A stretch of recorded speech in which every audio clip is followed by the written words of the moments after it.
Welcome to the Cardinals Squad Show, and it's Benjamin Garcia, host of the Ben Garcia Show, host of Locked On Phoenix Suns. Mike Tomlin steps down.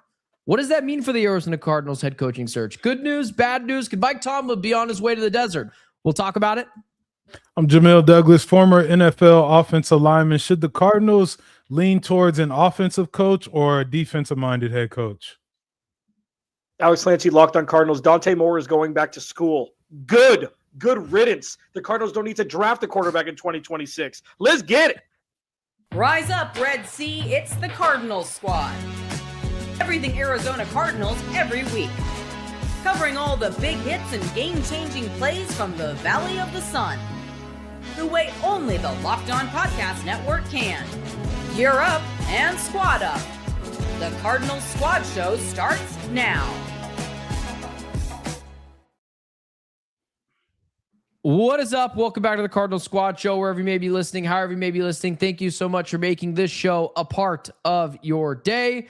Reminder, Locked On Cardinals free, available on all platforms, including YouTube. So click that follow or subscribe button to do it. Thousands of Cardinals fans have already done, becoming every day, get locked onto the Cardinals right here each and every day. Today's episode is brought to you by FanDuel. If you want to be right in the middle of the action this season, visit FanDuel.com and place your NFL live bets. Well, as the three other teams in the NFC West are preparing for the divisional round, the Arizona Cardinals are preparing to try to find their head coach. And one of the dominoes that fell yesterday, which of course it happened when the Arizona Cardinals were looking for a head coach, Mike Tomlin decided to step down. Now, there's a couple of different avenues we can go down this. Does Mike Tomlin make sense for the Cardinals? Will he even coach in 2026? But I think more so it's, where do the Cardinals rank now amongst other teams? Clancy, what did the Mike Tomlin news spell for the Cardinals? So there's two different ways to look at this. One, just another reminder, the Cardinals are not going to hire a top-flight head coach this cycle. It's pretty safe to say. They're not going to give him $15+ million. The whole thing with John Harbaugh, who I thought John Harbaugh shouldn't even be looked at, even if he was going to look this way, is because they had the perfect ecosystem in the most functional organization, 1-1A with the Steelers. It's the same kind of thing. And it's obviously, I don't think that they're going to be looking this way anyways. For me, though, when he stepped down, it kind of made me think this. Oh, that's interesting. That means another top flight guy might not get a job that he wants, which is beneficial for the Cardinals. Now, obviously, the Steelers' job is open, so a better opportunity is open that wasn't a couple days ago. But I think this is a net positive for the Cardinals, tangentially, even though the Cardinals, there's ain't no way Mike Tomlin even knows how to spell Arizona, proverbially speaking, when it comes to wanting to come here to coach. I think it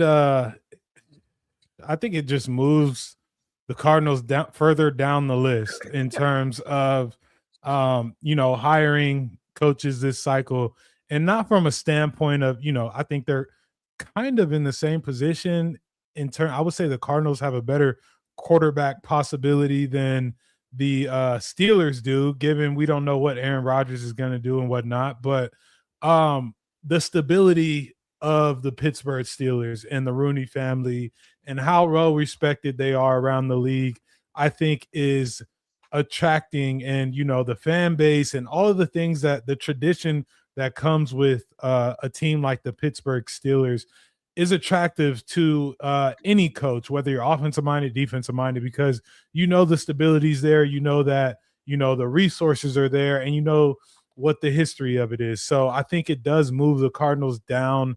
I still have them as like a tier 3 type of job in between the Titans and the Raiders. It keeps them in that tier 3 category for me. What's a little frustrating is it feels like the Cardinals are continuously reactionary instead of being proactive, or even though they fired Jonathan Gannon and we were all kind of like, yeah, they probably should have moved on from him, it felt like they were never prepared to fire him. And now you've got this wide list of a head coaching search that they're doing for God knows what reason, which we can dive deeper into with the Matt Nagy's, the Raheem Morris's, the other guys of the world. And now by taking this I wish the Cardinals were a little bit quicker about the process, where now, what if the Bills lose this weekend? What if the Bills get annihilated by the Broncos this weekend? Could they move on from Sean McDermott? And then they get in on the Like, what I think that's one of the reasons why the Giants are moving so quickly. Like, all right, let's get this John Harbaugh thing going, because who doesn't want to coach Josh Allen? And so that can move the Cardinals down the list as well, where I never thought the Cardinals were going to get Tomlin. I think that's crazy. I never thought they were going to get Harbaugh. That's kind of crazy. As much as I wanted Kevin Stefanski, felt like a shot in the dark. But like the Mike LaFleurs who are interesting, the Clint Kubiaks who are interesting, heck, even the Chris Shulas who are interesting. It feels like the Cardinals might be headed towards like a Vance Joseph or like a Raheem Morris. And it's like, all right, maybe we should have just stayed with Jonathan Gannon. That's the way I feel about it. So there's one thing that should be very clear at this point. If they fired Jonathan Gannon in the middle of the year, that wouldn't have changed any of this. They still would have been the bottom barrel. Nothing would have changed. So it's like preparing to fire Jonathan Gannon. It's like, what does that look like?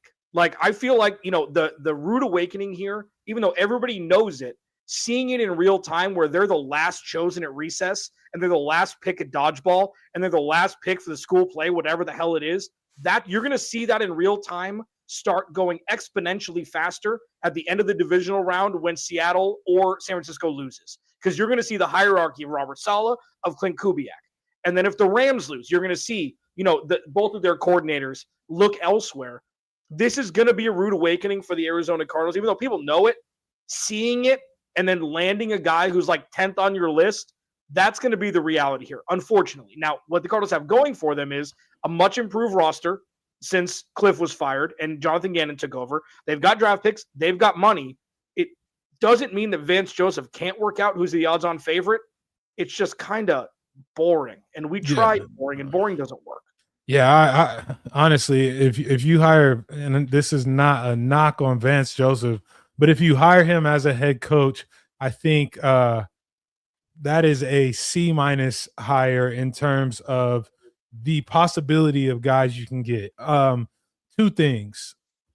Whenever there is a head coach opening, right? I think a big thing is like the head coach wants to know, obviously, who the GM is.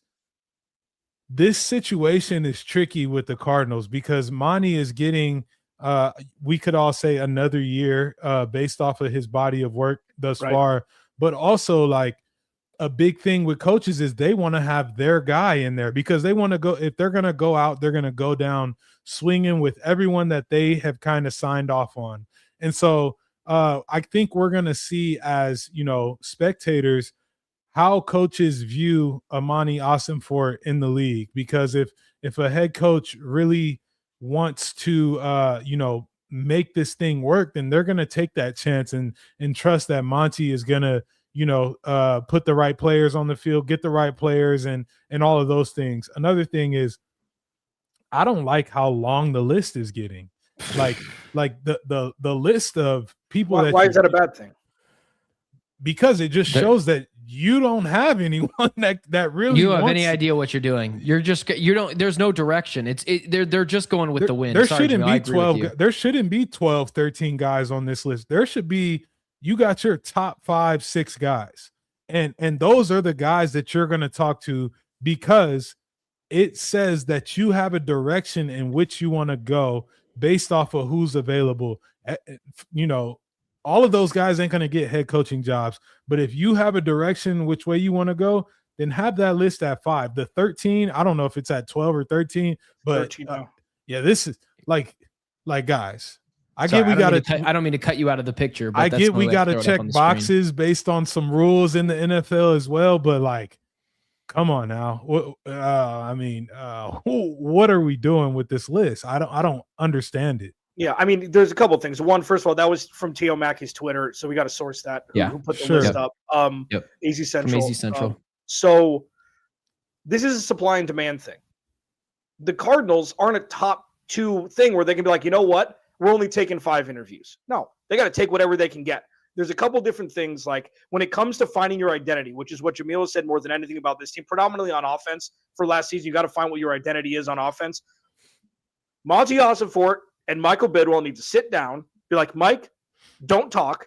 I'm going to choose. And then be like, this is what the direction of this team is going to be, defensive or offensive, and go find the best candidate. The problem is, and with that list of the 13, there's 3 offensive guys. Shula, Clint Kubiak, and Matt Nagy. The rest are defensive guys. And that's not necessarily because they want to go the defensive route, but those are the best candidates. So the majority of them are on the defensive side of the ball, including Matt Burke, who was a former Arizona Cardinal defensive line coach. So that could force their hand to be like, you know what? They're going to make a powerhouse defense and hopefully bring in a vet OC to do something with this offense that I can guarantee you, Jamil, because this is what scares you the most about hiring a defensive guy, is going to be a better offense than what Drew Petzing put out there. It can't be worse. And when you say the thing about the GM, I think it's more about the quarterback. You bring a defensive-minded guy in who doesn't have a quarterback, that's fine. Run the defense, draft a quarterback in 2027. If it's an offensive guy, you want that quarterback thing solidified. And ain't no way this thing's solidified until 2027. So that might be a deterrent for an offensive guy coming.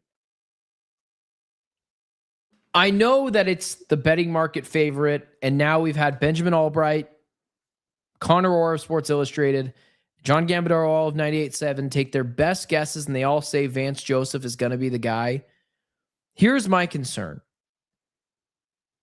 Apparently, he had a really good interview with them when they went with Jonathan Gannon years ago. I don't understand the world for a guy who hasn't been a head coach since, man, what is it? The Broncos the Broncos a decade ago. Is that the Cardinals is that Vance Joseph saying yes to the Cardinals and no other coaching candidate saying yes to the Cardinals? Is that just that's the best they can do? Like, maybe they are trying and that's the best they can do. Like, are we in sad boy land where maybe this is not nearly like even a worse desirable location than even maybe we all thought they were? Maybe they're near the bottom of the list. They are the bottom of the list. I don't know who's below them. They're tier 3. I think there's not a team that's below them. I think the Raiders. No, Raiders. They've got money in the first overall pick. Yeah. They got Titans have $100 million in Cam Ward. Yeah, sure. They've also got 6 coaches since 2021. It's kind of a the Cardinals are at the bottom of the list, but we knew that. I mean, we knew that going into this in terms of the job opening. I think it is a little bit of. I spent time with Vance Joseph in Miami. Obviously, that was 10 years ago. But I also know guys that have played for him when he was a head coach, for his first tenure. And look, this happens all the time, right? Guys, go and be a head coach. They get fired. They rebuild themselves up through being a coordinator. That being said, like, for whatever reason, it just doesn't hit for me in terms of what you need. Now, I could be wrong. He could go and hire a killer of an offensive coordinator, and he could have this defense wired the way that he coaches, and we could all be sitting on our hands saying, wow, this was a great hire. It all depends on who he builds his staff with, and that's the big question. Yeah, one thing about Vance Joseph that I remember, he was here for the Isaiah Simmons and a couple other drafts that weren't great. He wasn't able to elevate young talent. That was his – first of all, he didn't play young guys, and he wasn't able to elevate young talent. Now, Steve Keim didn't give him the best deck of cards to play with the draft picks that he was given for the most part, but that's his big knock. For me, the unequivocal number one thing that this head coach must be strong in is elevating and developing young talent. That's what the Cardinals have been lacking. Say what you want about Jonathan Gannon, about Drew Petzing. Nick Rowles did it up until this season. You need a guy that can get every juice, drop squeezed out of Walter Nolan and Will Johnson and Garrett Williams and all the other young guys on defense, because they can't slow down. They're going to have another young group of dudes coming in after the draft this year. It's like, that's got to be number one. And Vance Joseph was unable to do that at a level necessary to be able to compete when Cliffy Baby was here, even though Cliff didn't do him any favors. So, I mean, all this stuff just terrifies me. Like, how can you expect them to make the right, or expect them to make the right choice when they burned us so many times in the past? And that's what irks me more than most. Jamil, I find it interesting that you talked about the Monti Ossenfort side of things. Do you think other coaches don't desire him as a great general manager that they want to pair themselves with? I think that's still to be determined. I feel like he's kind of, there's been some moves that he's made that has paid off. I think that he, I think it's to be determined. I feel like it's the whole, we're hearing reports about John Harbaugh. It wants to take the Giants job, but he wants to bring someone with him in terms of the GM position. Like, when you have established head coaches in the league, they believe that the GM is their best friend in terms of how successful the team can be. I think, a Vance Joseph getting his second chance, he's obviously grateful and eager for the opportunity. And so he's like, yeah, I can make it work with Monty. Like, this is something that I'd be willing to do. But in terms of like really established coaches, I don't know that they view Monty as one of those, guys in the NFL just yet. Like, it's still very early on in his position. Now, if it was 5, 6, 7 years down the road and he's been a GM and he's, made certain moves that have paid dividends for the team in crucial times, then I think that's a whole different conversation. But it's so early to tell. Yep. Let's go through some of these offensive and defensive candidates. What do we prefer? Offensive head coach, defensive head coach. Obviously, candidate matters, so we'll talk about that. We'll do it next. First, today's show is brought to you by the lovely folks over at Gusto. Let's be real. No one starts a business for the joy of calculating tax withholdings or managing payroll spreadsheets. That's where Gusto comes in to take the stress out of your payroll, benefits, and HR so you could focus on running your business and supporting your team.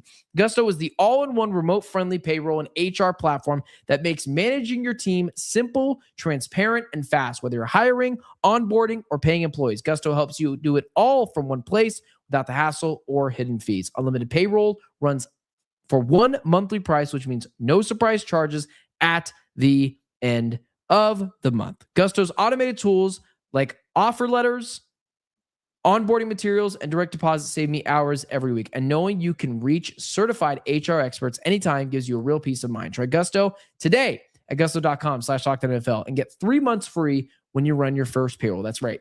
3 months of free payroll at gusto.com/LockedOnNFL. One more time. That's gusto.com/LockedOnNFL. Hey, it's Matt Derry from the Locked On Lions podcast. The people I love depend on me. If I'm gone, the financial responsibilities don't disappear. I didn't want my family figuring things out during the hardest moment of their lives.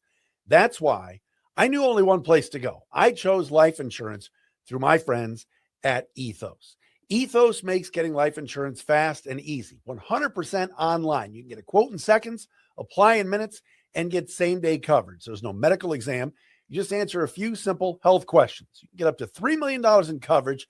Some policies are as low as $30 a month. I love the folks at Ethos. Protect your family with life insurance from Ethos now by going to ethos.com/LockedOnNFL. In as little as 10 minutes, you can get the free quote and up to $3 million in coverage at ethos.com/LockedOnNFL. That is ethos.com/LockedOnNFL. Ethos.com/LockedOnNFL. Application times and rates may vary. All right, getting to the next part of the show. So the Arizona Cardinals have, and this is of our guy over at Teo Mackey from AZ Central. He put this list together. Of these guys on this list, we've got 1, 2, 3 defensive coordinators, 4 defensive coordinators, 5 defensive coordinators, 6 guys. There is a plethora of different guys here: OCs, defensive coordinators, and one pass game coordinator in Thomas Brown. When you see this list, before you dive deep into candidates, do you want the Arizona Cardinals to go offensive or defensive? Jamil. Dang, I was hoping you went Clancy first. I'll go first. Yeah, go first. I thought you were just going to say offensive because that's where you were. Look at you. Turning over new leaves when you Fine, see that. I'll go first. I'm going to say defensive. Defensive. Oh. I want you to go defensive, but I need you to hire a great offensive coordinator. Hold on. So, and this isn't me poking at all. Like, you've said up until this second that an offensive-minded guy scares you less than a defensive-minded guy because the offense would be taken care of. Why shift to the defense? Is it because of the names on the list? Yeah, it's who's available in my eyes. I still think I would be knocking on Brian Flores's door. I would be knocking on Robert Saleh's door. Like these guys are coaches that can develop players like we talked about and can scheme with the best of them, no matter who is hurt, which the Cardinals have had major injury issues. And so I would go defensive, but again, like whatever offensive coach does not get hired, I don't know why, even like a Brian Daboll, he's not, for whatever reason, hasn't been. Yeah, that one's wild. He's chilling. Yeah, it hasn't been, brought up, or there must be something in the works that we don't know about. But like whoever I hire as my coach, my offensive coordinator basically has to be viewed around the league as this guy is the next head coach somewhere. Like you have to nail it. I don't know if you can, but you have to nail it from a time span type of deal. Yeah, no, I agree with that. I mean, it's defense for me. My dream, and I'm just selfless plug. I mean, kind of, but like Brian Peacock, Locked On 49ers, joining me tomorrow to do a 30-minute deep dive on Robert Saleh. We already recorded it, so spoiler alert. But we talked, and he's like, Robert Saleh. They ran the 4th least static defense this year. They had their base set, and that was it. There was no surprises. There was no blitz packages. It's like, we're just going to erode you. And they did that with 4-string linebackers and no Nick Bosa and Fred Warner and all things like that. So if you can do that with elevate talent like that, imagine what he could do with the roster that the Cardinals have on top of what they're going to be getting back with injury and then signing this offseason and drafting. So for me, my dream scenario is Robert Saleh and Mike McDaniel as offensive coordinator. They've got ties, I believe, in San Francisco together. Mike McDaniel came over from San Francisco. That's the dream for me. You hope that Mike McDaniel could see Marv and Trey McBride and Michael Wilson and be like, yup. And let's take a year off from head coaching, even if it's a year rental. So for me, it's defense also. And yes, as Jamil said, unless it's Clint Kubiak and you want to take a flyer on another, we call it a 4-letter word, first-time head coach, it's like, I'd much rather have a dude that's been there before, not named Vance Joseph, who has, dude, the Jets defense was so good. And Woody Johnson is even more dysfunctional than Michael Bidwell. He's done it before. The only question is, does he want to stay in the NFC West? But for me, it's defense. Yeah. Because one more thing, Ben. Oh, go ahead, Jamil. Go ahead. I think you have to, just to, kind of cement this, given the division that you're in,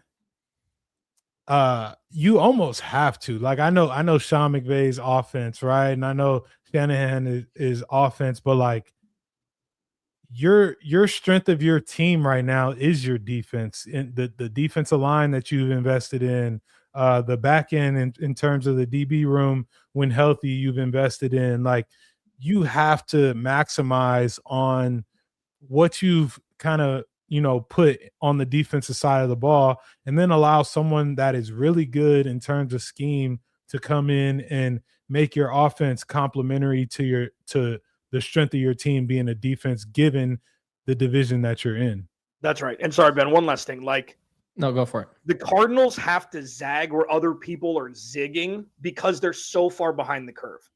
This is like counter programming. You have to shock the system of the NFL coming from an NFL perspective, because you're not bringing in Clint Kubiak and competing next. What are you going to do on defense? Yeah. Like, I'd much rather have an anchor and solidified defense that'll keep you in games far more than the Blake Bortles effect, where you put up 30 points a game and still lose 14 games a year. Like, it doesn't compute. It's not perfect. None of this is going to be ideal. You've got to pick the best case scenario out of potentially bad case scenarios. And I think the margin for error is far wider with the defensive-minded head coach. You just hope you find your OC. Well, this sucks. I am so clearly I'm so far the opposite direction. This team doesn't have a quarterback. I want what is going to happen if the Arizona Cardinals hire Robert Saleh and let's say they get Mike McDaniel? How long is Mike McDaniel going to be here? A year until he gets a head coaching job? And now we'll talk about it later in the show. They're not getting Fernando Mendoza. They're obviously not getting Dante Moore now. Good.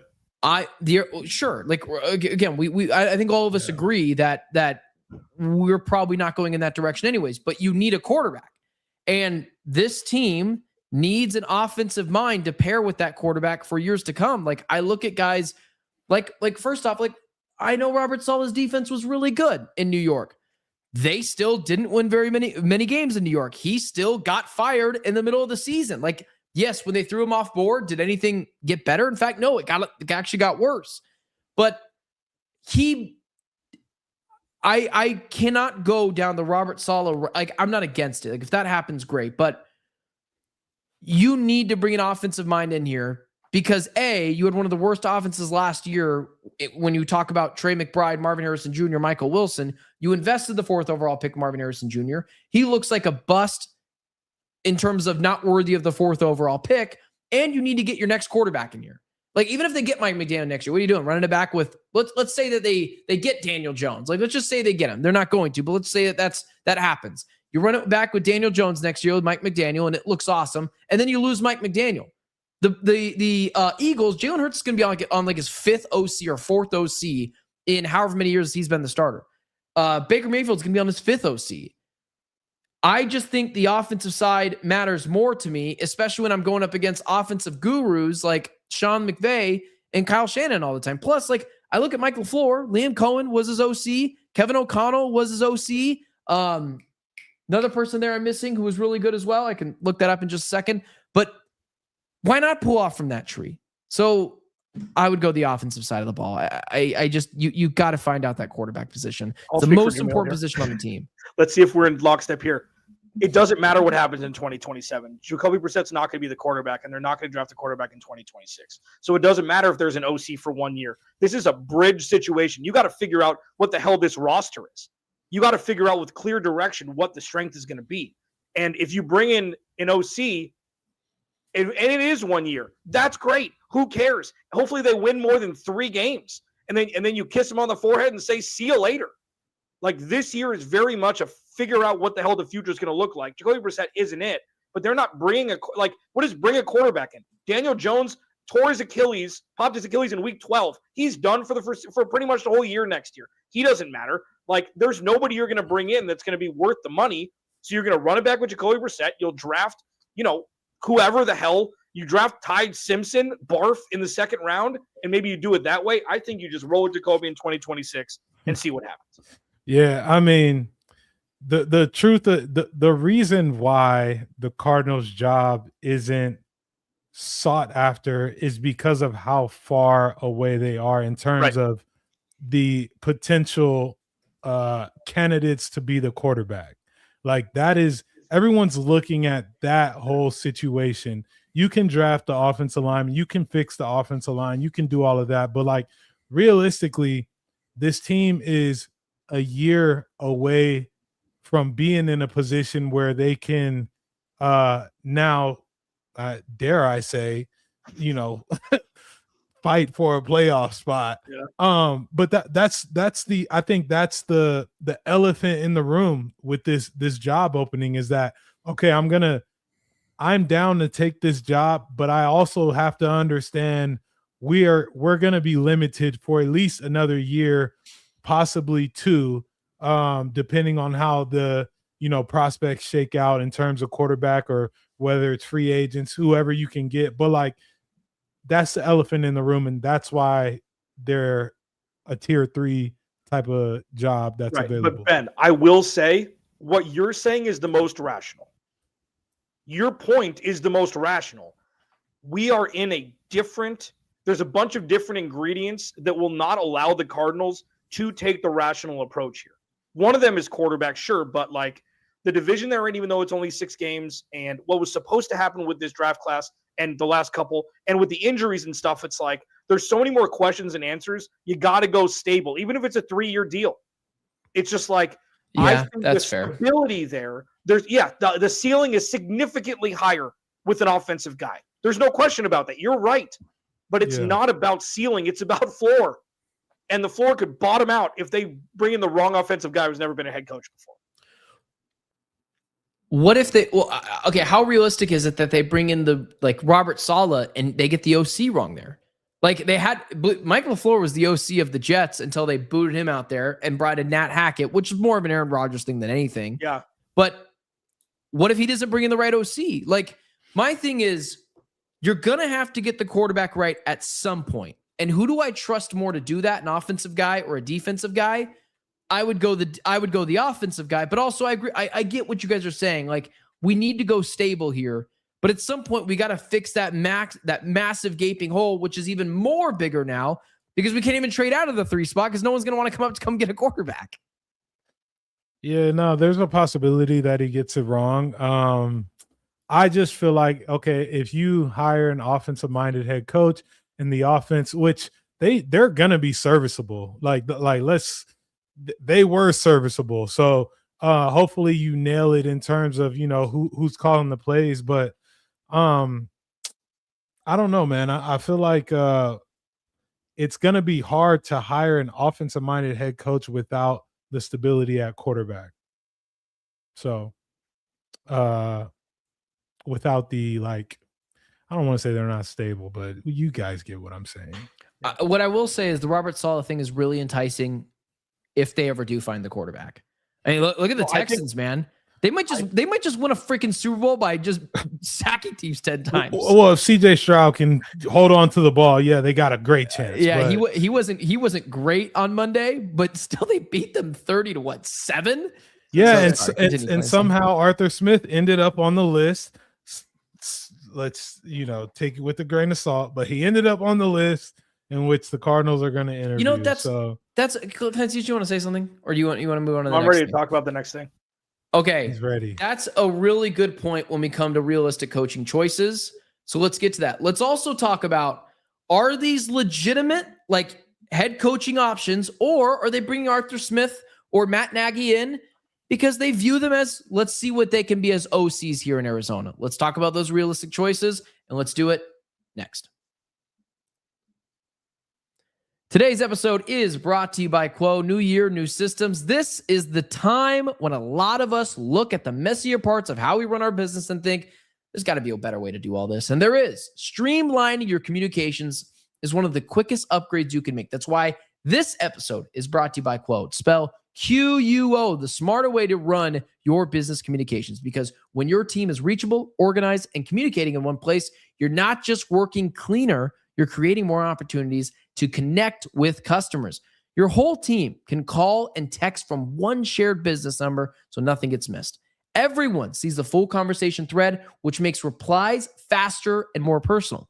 It works more right from your phone or computer, and you can even keep your existing number. And Quo's smart AI tools automatically log calls, summarize conversations, and highlight next steps. So details never slip through the cracks. It's no surprise Quo is the #1 rated business phone system on G2, trusted by more than 90,000 businesses, from solo operators to growing teams. Make this year where no opportunity and no customer slips away. Try Quo for free. Plus, get 20% off your first 6 months when you go to quo.com/LockedOnNFL. That's QUO.com/LockedOnNFL. One more time, QUO.com/LockedOnNFL. Quo, no missed customers, no missed calls. Okay, let's talk about some realistic choices, and we can go down this thing all the way down to the Arthur Smith, the Matt Nagy part of it all. Is it actually a real thing, or are they just seeing what they might look like in an offensive coordinator? Here's this, because I think people are very high on the Robert Saleh thing. How realistic is that? Like, let's start with him. How realistic is Robert Saleh to Arizona when, I think he fits in really well in Pittsburgh. There's that culture, and maybe he takes ownership a little bit more seriously this time, Clancy. Well, I want to go to Jamil on this first. I mean, you've seen coaching carousels and stuff, 7 years. Like, how realistic is Robert Saleh getting hired? Let's do Saleh. I don't see why it wouldn't be realistic. The Jets hired him. And that's not to be funny. I know it is funny, but the Jets are dysfunctional. And so I don't think here's the thing. Coaches are not dumb, right? So he knows if he's taking the job, just like I just preached about in the last segment, if I take the job, what am I going to do on the offensive side of the ball? Do I believe that I can, run this thing with Jacoby Brissett I feel like the Cardinals must be communicating with these coaches what their plan is at the quarterback position, in terms of whether Kyler is going to be there or not, because that will deter or attract coaches alone. If they say our plan is to bring Kyler back, he's on board with this, then I think it's realistic, because I think he, coming from the coaching tree that he comes from, I think he ran that system in on the offensive side of the ball. He ran that system with Todd Downing with the Jets. Todd Downing was under Arthur Smith when I was with the Titans, and we ran the same system. So I think it is realistic. I just feel like, will it happen? I don't know. I was really high up. Sorry, I was really high up on Brian Flores, but I feel like the Steelers' job opening up has now shifted that. Or the Ravens, one of the other. Or the Ravens, one of those. He's going there, so we could stop that, So let's big brain this for a second. Let's look at it. Let's take away the organizations, take away the names, and put roster construction of the Ravens with contract, with age, with all that stuff. The Ravens, the Steelers, and the Cardinals. Okay, take away the monikers of the team. Lamar Jackson's going to be 30. He's not healthy much anymore. He doesn't run the ball anymore. The offensive line isn't as good as it once was, and the defense was anemic for the first 10 weeks of last year. Okay? They've got Marlon Humphrey. They've got guys, they got Patrick Queen. They've got dudes. Steelers, no quarterback. They've got Jalen Warren and Kenneth Gainwell. Kenneth Gainwell had a career resurgence with Aaron Rodgers. And the defense is old. That defense is old. TJ Watt is old and expensive. You look at the Cardinals, sure, no quarterback. Offensive line isn't great. Number 3 overall pick. All their picks, they've got money. Marvin Harrison Jr., Trey McBride, Michael Wilson, Paris Johnson Jr., Walter Nolan, Garrett Williams, Will Johnson, young. You look at Robert Saleh, and it's like, yeah, I could get paid a lot more by going to Baltimore or Pittsburgh. Is it a better roster than where the Cardinals are now? I'd find it hard-pressed to say that in a vacuum. So that could be the greatest thing for the Cardinals. It's like, you know what? No expectations. $5 million a year. Level this. Whoa! That was the first one. Level this. Passionate. He's passionate about this. He cares. Hell up.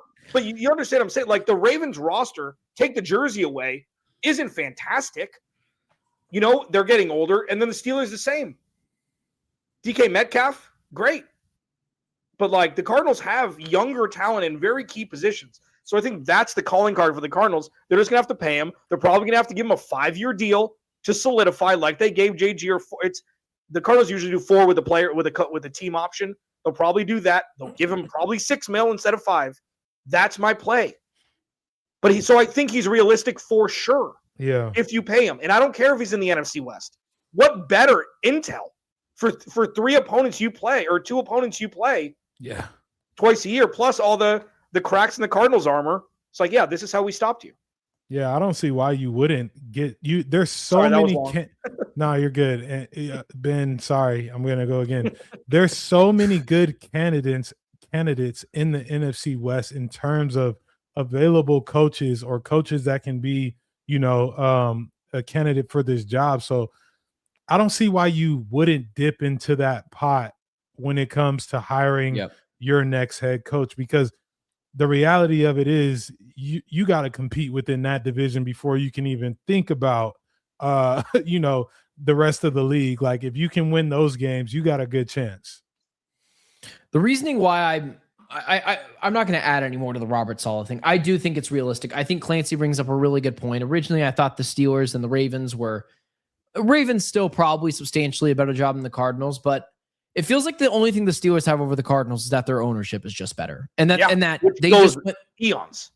Because of course it's way better. Like, I don't mean stability. Yeah, like they gave Mike Tomlin 19 years, and many people tried to fire him 5 years ago, and he left on his own. Reminder: if there's any Cardinal fan that wants Mike Tomlin, you're gonna have to trade for him. He stepped away, so that's like you lose a draft pick to it. Probably not going to be the Sean Payton first round pick thing, but again, that's probably not happening anyways. The Cardinals are, I think, they have everything outside of the owner. So if Michael Bidwell can just back up and give the guy his money and just reap the benefits of being an owner that has a good, competent football team for sure. But I think you guys make a really good point. How realistic do you think is it that one of the coaches does come from the NFC West? And then we can get to some of the guys that none of us are really excited about. But Mike LaFleur, Clint Kubiak, Robert Saleh. Is it fair to say that one of those guys should get the job? Well, and you got Chris Shula, and you got Chris Shula. There's one more. Is there not? No, maybe there's not. No, one. it's Kubiak, Shula, LaFleur. Four not enough. That's what I'm saying. Just bring them all. If you can't get one of those guys, like I don't see why not. You know, like you gotta. My thing is, my list would be built around that first because of the beast that is, you know, this division that we play in. Like the coaches that are there are gonna be there for a very long time, and there's a certain style of ball you have to be able to play. And so I want someone that's familiar with, you know, what it takes to stop a Shanahan or neutralize a Shanahan, to game plan for a Sean McVay, a Mike McDonald. Like I want someone that is accustomed to sitting in meetings, you know, 2 times a year and game planning for those guys. I need someone from that tree. Well, I mean, listen, Brandon Staley wasn't great. Raheem Morris hasn't been good. So just because he comes from the Rams doesn't mean it's going to be a shoe-in, which is one thing for me where it's like Shanahan tree is a little bit different, even though they're kind of the same. They're, you know, intertwined, McVay and Shanahan. Well, it just so happens the job opening is in the same conference that the tree is in. Yeah, the same division. Yeah. No. Yeah, I know, same division. Yeah. But like, I don't see, I said this on the show earlier in the week, like, I don't see one downside to that. It's only because the Cardinals are so far removed from being in the top 3 of the division that it's only recon. It could not, like, but with that, and you've said it, and I've said it, it's like the reason why I lean defense, even though it's an offensive world, like Ben mentioned, the realistic choices are going to be on the defensive side of the ball. Okay.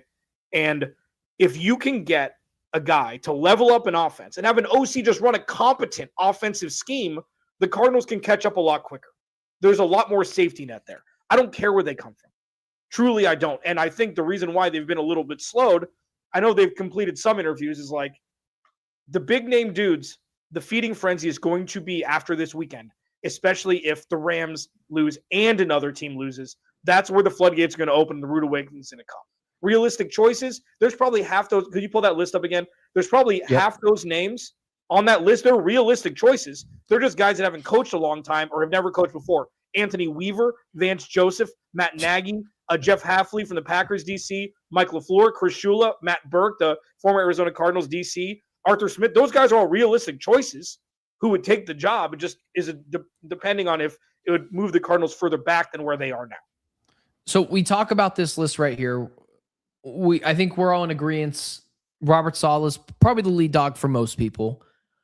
When you look at this list, how likely is it, how realistic is it that you think the Cardinals come away with the Vance Joseph and Anthony Weaver, a Thomas Brown, Matt Nagy, and we'll leave the list, and Arthur Smith? Like, how likely do you think it is they come out with one of those guys? Or do you guys think, someone mentioned this to me, and I thought it was a good point, maybe they're already doing maybe it is Vance Joseph, and Vance Joseph, like, that's their lead guy, and they're like, hey, while you're at it, interview Arthur Smith, and just, that's the guy that I would bring in as my OC. How much of that is they're actually looking at these guys as head coaching candidates? God, that'd be so terrible. And how much is it they're looking at them for future OC and DC jobs? I don't know. I mean, Does it make sense, Jamil, though? Yeah, no, it makes sense. I just don't know that you're in the position as the Cardinals to conduct interviews based on who you want to be your coordinator. Like, I think a Baltimore and maybe the Falcons, because of the weapons, like they're gonna be the Giants because they're sought after. Like, they're gonna be the teams that can kind of host coaches and say, hey, if you don't get, we would love to have you here as a coordinator. I don't think the Cardinals are in that position.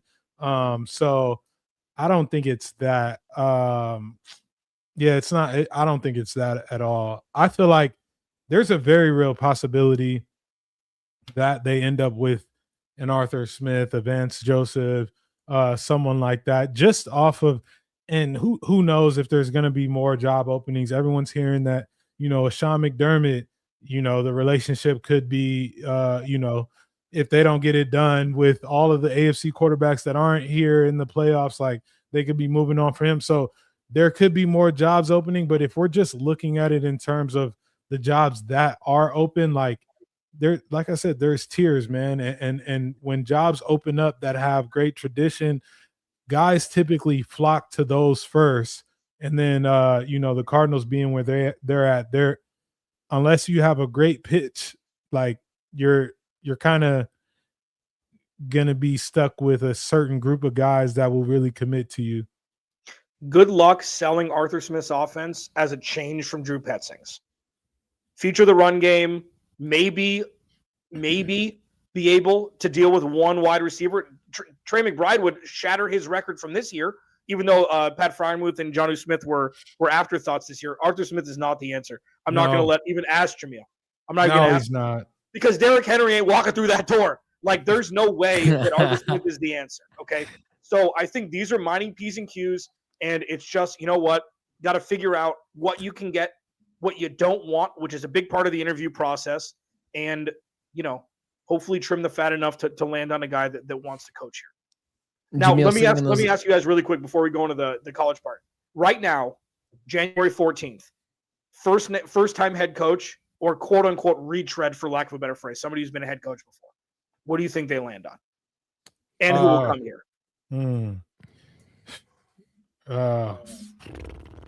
First time head coach.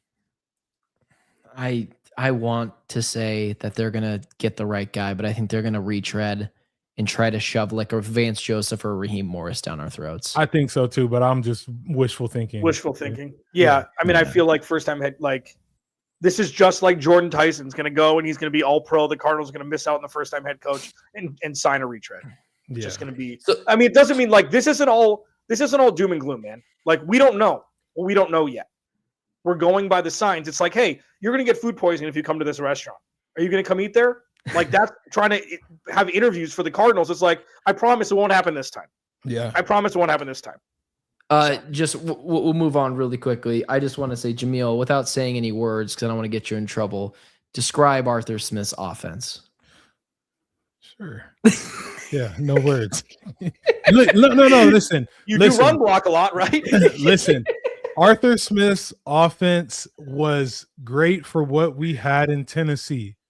That being said, I do believe that he has been outcoached, and that's just the reality of it. I don't know. If you don't have a Derrick Henry, things become a lot harder to just say, we're going to run this, and then we're going to build a play action off of it. So he's as good. Hey, guys, coaches are only as good as the players.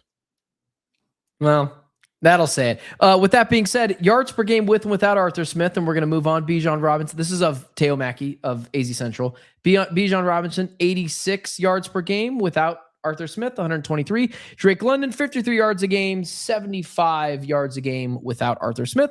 Falcons went from scoring 19 points a game to 21 points a game when he left. Yeah.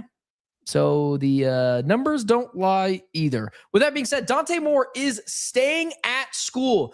How does this affect the Arizona Cardinals, and how does it affect their draft positioning? And listen, I'm going to throw it up there again. Is the path to Kyler Murray coming back as the Cardinals quarterback next year in play? We'll talk about it, and we'll do it next.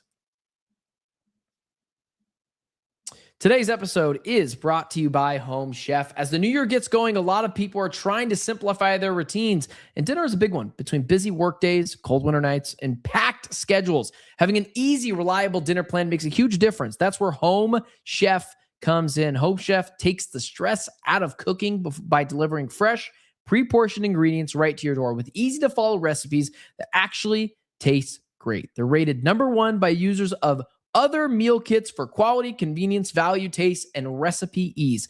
And it's easy to see why. Meals come ready to fit your schedule, 30-minute recipes, over-ready trays, or quick lunches. Over 30 weekly options, including family-sized meals and different dietary choices. Recipes are simple but feel elevated. Even restaurant quality with dishes co-created by chefs like Gordon Ramsay. Everything arrives pre-portioned So there's less prep, less mess, and no wasted food. For a limited time only, Home Chef is offering my listeners 50% off your first box, free shipping, and free dessert for life. Just go to homechef.com/lockedon. That's homechef.com/lockedon for 50% off your free box, free shipping, and free dessert for life. Must be an active subscriber to receive the free dessert. So we got a notification from Adam Schefter today saying that Dante Moore would make his decision on whether he was going to go back to the NFL or what if he was going to go back to college or going to go to the NFL. And he decided he was going to go back to college football. Not entirely surprising.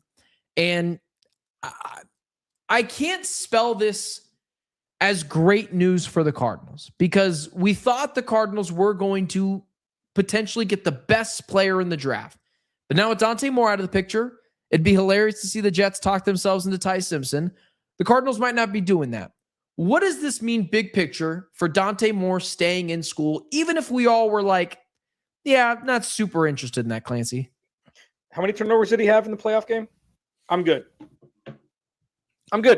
This is good for the Cardinals. This is amazing for the Cardinals. So there's no any sort of like, maybe let's look cool for one day and trade a third round or second round pick and move up or whatever it is. No. Jacoby Brissett's going to be the guy. You're going to bring in another veteran, and that's what's going to be it.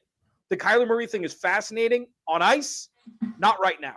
This is great for the Cardinals. It moves shrubbery out of the way to their main line of drafting a damn offensive lineman or pass rusher. Mm-hmm. This is a great day for the Arizona Cardinals, in my opinion. Yeah, I agree. It just made it so much easier that they can't mess it up. Well, they could, but the percentages are heavily within their favor in terms of never say never. Pick your offensive lineman, or if you're gonna go edge rusher, hey, you better have a plan with the offensive line. But pick your offensive lineman and be happy about the pick. Dante Moore, I mean, he's not going back to Oregon because he wants to. He's going back because he has to. Or he doesn't want to go to the Jets.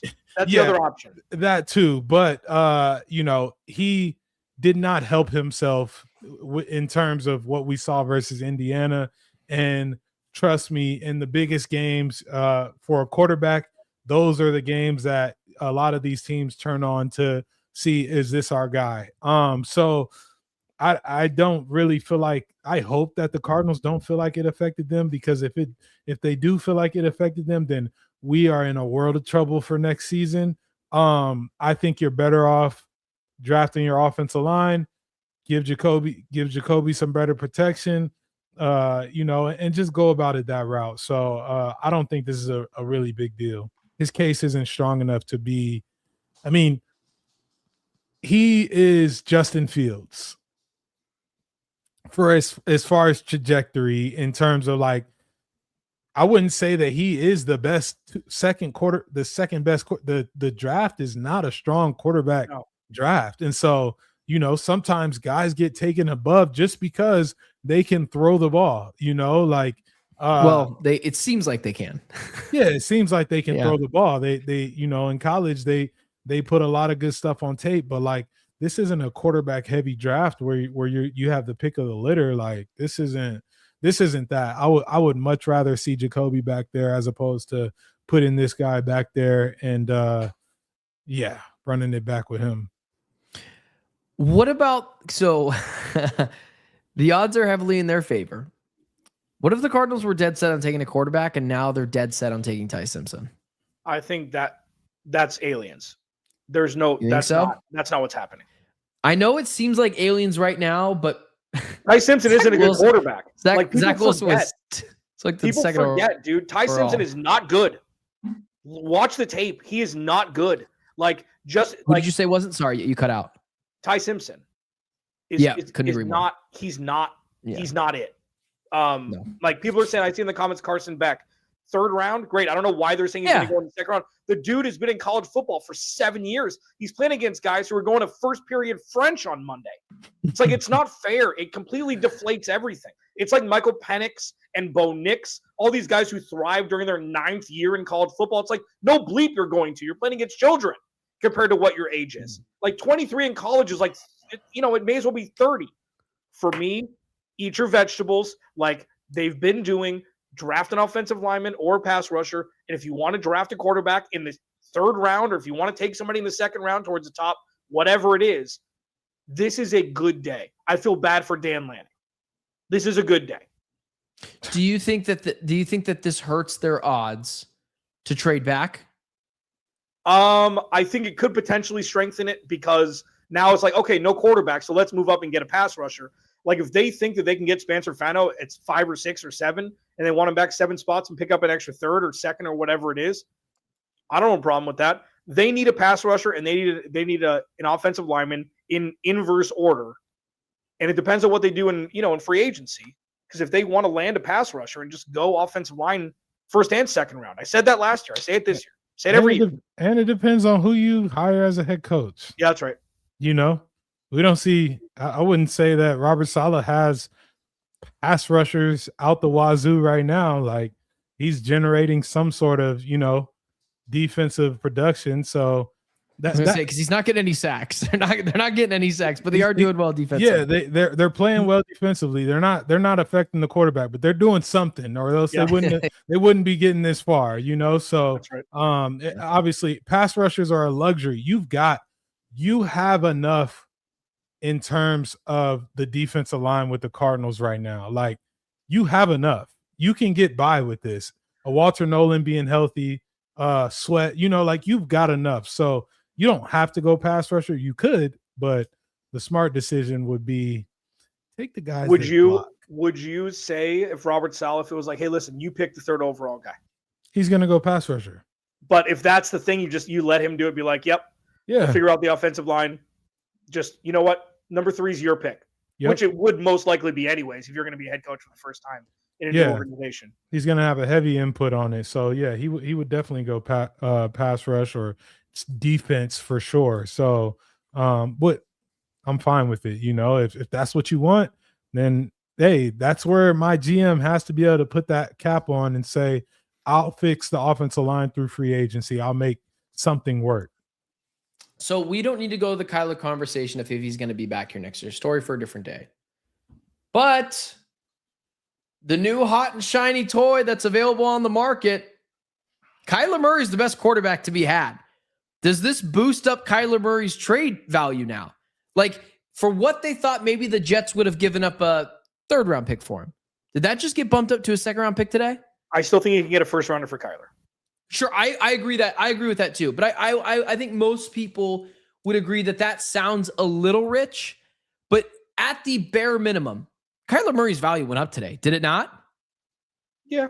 I mean, incrementally, maybe from like a B to a B plus or B plus to an A minus. Dante Moore's not good. Like he's not ready yet. So I don't know why people are like, oh yeah, I think he's good. He's like kind of Colt McCoy with his efficiency and stuff. The dude is not ready yet. I don't think anyone in the league was looking at Dante Moore as being like their guy. I don't think anyone. Yes, but you don't have to pay him either. He's young, and you don't have to pay him. And we know a 6th round rookie if you want to draft a quarterback in the 6th round. But we know people. Like again, this was my example a little bit ago. There's a multitude of examples, but like people talked themselves into Zach Wilson years ago. Like it felt like Dante Moore was up there with Kyler Murray, and now that he's off, it still feels like a pretty good day for the Cardinals, where you can kind of hold Kyler a little hostage from these guys, where some people have said like they're going to get nothing for Kyler. And I'm like, well, that's not true. That's really not true anymore. Because outside of Daniel Jones, who's probably going to get the franchise tag, who else is better out there? Like, and there always are head coaches trying to save their jobs. So, yeah, I mean, I think the only thing to your question, the only thing that tips the scales positively for the Cardinals is the Jets are picking 2nd. I think that's the only thing, because he could have been a landing spot anyways. You draft Dante Moore, you bring Kyler and you do it. But like, even if it's a 1st round pick in 2027, where you give like a 3rd this year and a 1st in 2027, the Jets have 4, if not 5 1st round picks in the next 2 years. Because they have so many, the Cardinals may be the beneficiary of wanting to just win the battle with other teams and say, you know what? No, we'll give you a 1st. It's fine. Nobody's going to give you more than this. Sign, seal, deliver, trade Kyler. They could be the beneficiary of it. And that's why I think he could go for a 1st, because of this offseason. And as you mentioned, the lack of the lack of options elsewhere. Do you think he'd go for a first, Jamil, or is that crazy? No, I think he could. I think because of the landscape of the quarterbacks that are available and the teams that need a quarterback and what the college prospects are looking like, I think he could. The possibility is there for sure. With that being said, guys, that is all from us. That is all from us today. We will see you guys on Friday to discuss more Arizona Cardinals news. And hopefully we're not talking about yet another ridiculous OC or DC interview that the Cardinals are doing. So with that being said, hit that like, share, subscribe button. Follow us on all social media platforms. And we will see you guys on Friday. Thanks for watching and tuning in to the Cardinals Squad Show. Peace. See you guys Friday.